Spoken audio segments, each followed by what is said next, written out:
sequence. On my mark. 10, 9, no, 8,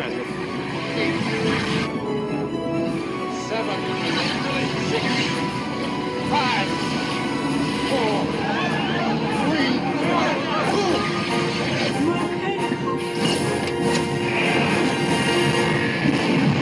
Japanese seismologists have updated their earthquake risk projections for the country's major cities. It's not good news for people living in eastern Japan. Members of the government's Earthquake Research Committee released the estimates for the next 30 years. The experts have calculated the chance of cities being hit by a quake stronger than 6-, that is, based on data from the past. A 6- tremor based on the Japanese scale would make it difficult for people to stay on their feet and could open up major cracks in the ground. Compared to estimates from 2 years ago, the chance of strong tremors rose sharply in the Kanto region.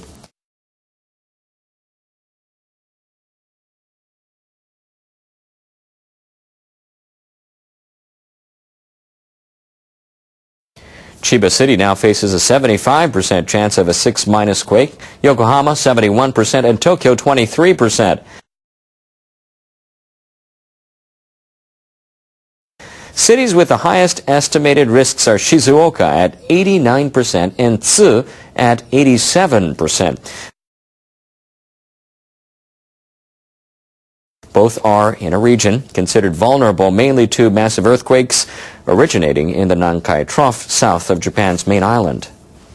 People in areas where risk projections came out relatively low should not mistakenly think that they are safe from strong tremors. Instead, they should reinforce buildings that are less quake-resistant. The committee official says city authorities and residents should use the projections to strengthen their earthquake preparedness. An assessment by Japan's nuclear watchdog could keep a nuclear power plant in northern Japan offline for an indefinite amount of time. The Nuclear Regulation Authority has discovered that faults under the plant may be active. NRA officials released their final assessment of an inspection they made earlier this month of the JODY nuclear plant in Aomori Prefecture. The assessment confirmed their earlier belief that faults under the plant's compound are most likely active. Tohoku Electric Power Company argued that the faults are not active. There are no indications the faults have moved in recent times. However, the NRA experts pointed to a lack of evidence substantiating the utility's claim. We think that active faults exist under the compound. We conclude that there is no evidence to contradict our view. The team will finalize its report in the next few weeks.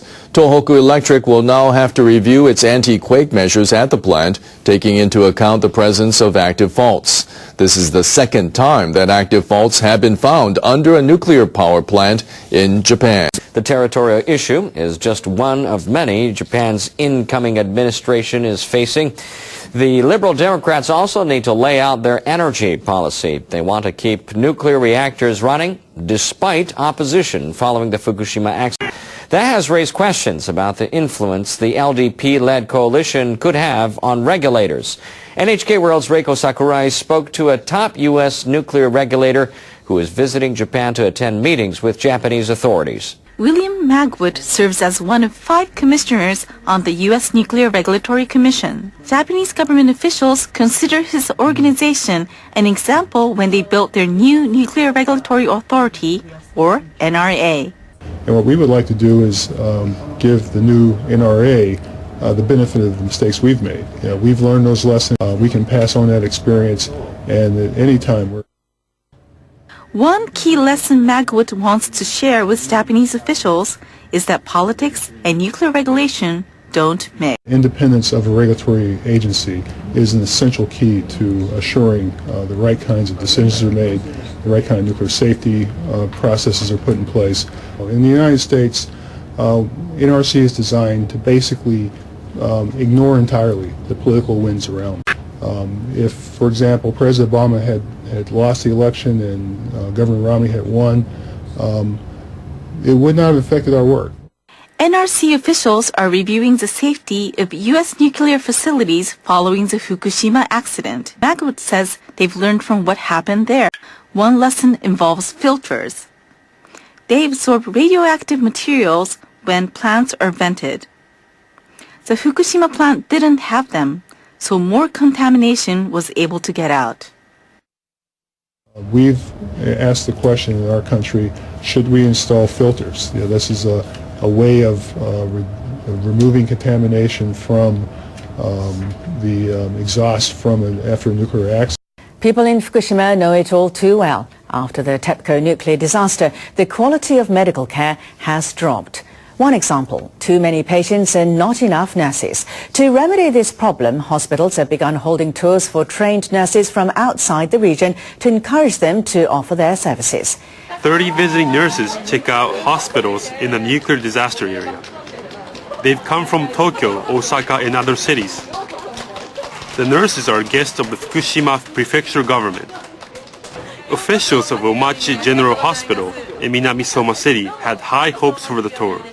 Their hospital lays about 25 kilometers from the troubled Fukushima nuclear power plant.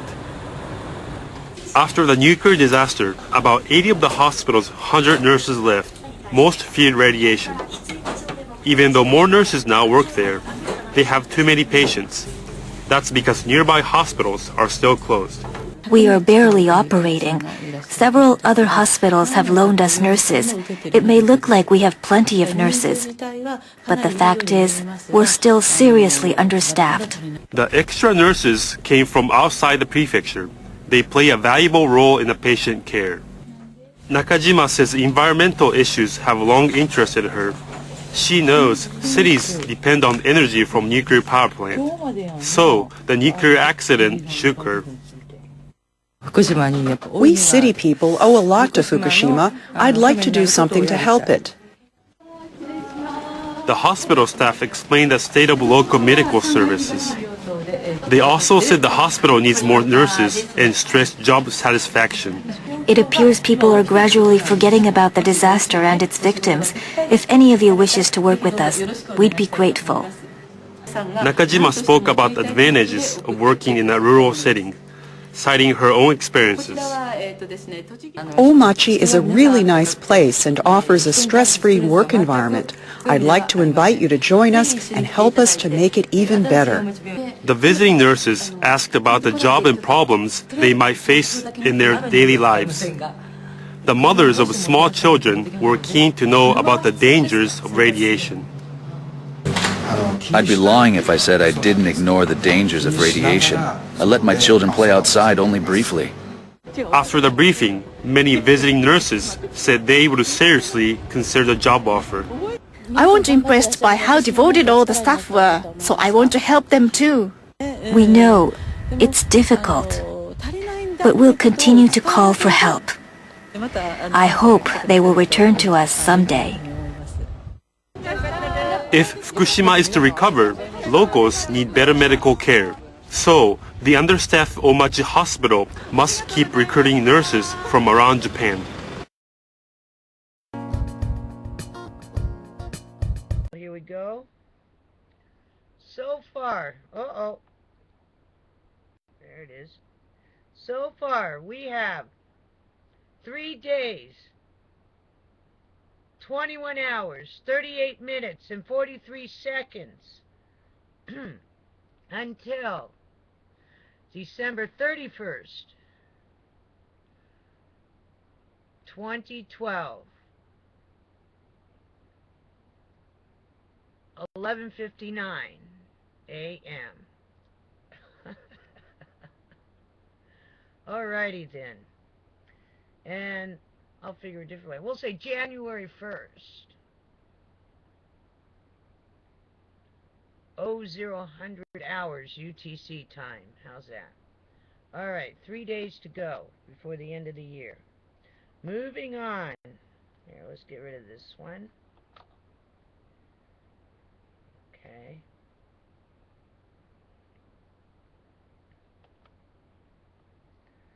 Oh. President Bush Sr.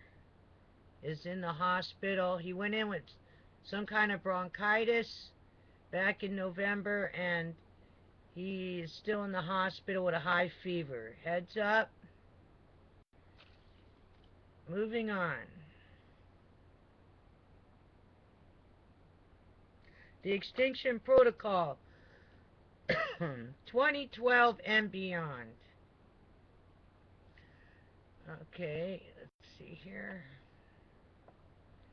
Earthquake panic grips region of Black Sea near Russia city of Sochi. And that was today. Also, evacuation order issued for residents living near Nicaragua's San Cristobal volcano. Heads up. And again, yesterday Bangladesh slaughters 150,000 birds over avian flu. Alright, let's go on to the next one. Let's go into the watchers watching the world. Climate change can cause volcanic eruptions. Okay. Also, we are sending more signals into space than we know, and we might not be the only ones in the universe listening in. Alrighty then, that's the only new news. I reported that one yesterday. Okay. E&E News, Fukushima, Japan.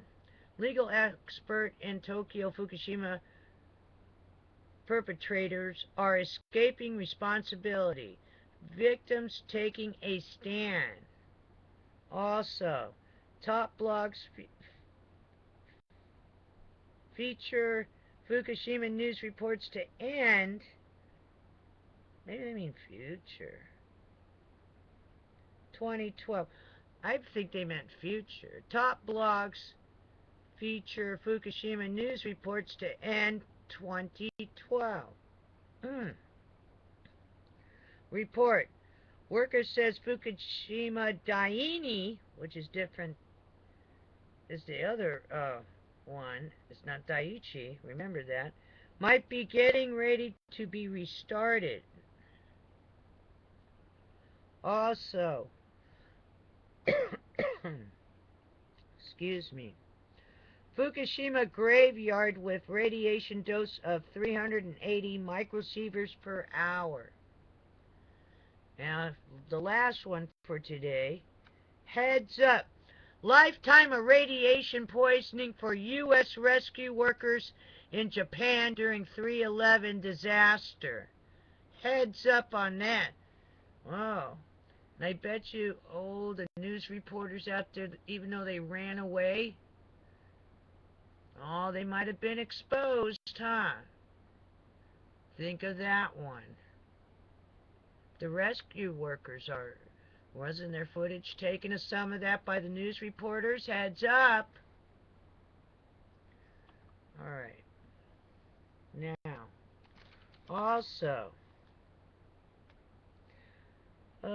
Mayan, Paul Baker's reporting that a Mayan, one of those pyramids out there in Guatemala, Mayan pyramid has damage to it from 7,000 2012ers out there. And somehow it's not repairable. Heads up on that. A lot of damage. Also, Snoops is owned by George Soros. Heads up on that one. Snoops is owned by George Soros. Also, Christmas morning, 34 tornadoes hit Gulf Coast, according to Dutch Census Channel. Alrighty then. I got my earmuffs on. If you don't have earmuffs, get some of these. Ever see the women out in New York with the bikinis on, but they have their gloves on, and they have their boots on, but they have bikinis on, but they have the earmuffs? Your heat, your radiator of heat goes out your ears. You'll feel warmer. And don't think the germs, when it's windy out, don't get into your ears. It's not just your nose and your mouth. The wind can blow dust and all kinds of germs in your ears. So that's a good heads up for you. And I guess I'll do the countdown to New Year's Eve. I guess, a minute before or something, midnight, UTC. And countdown to 2013. Alrighty then. I'm going to attach some videos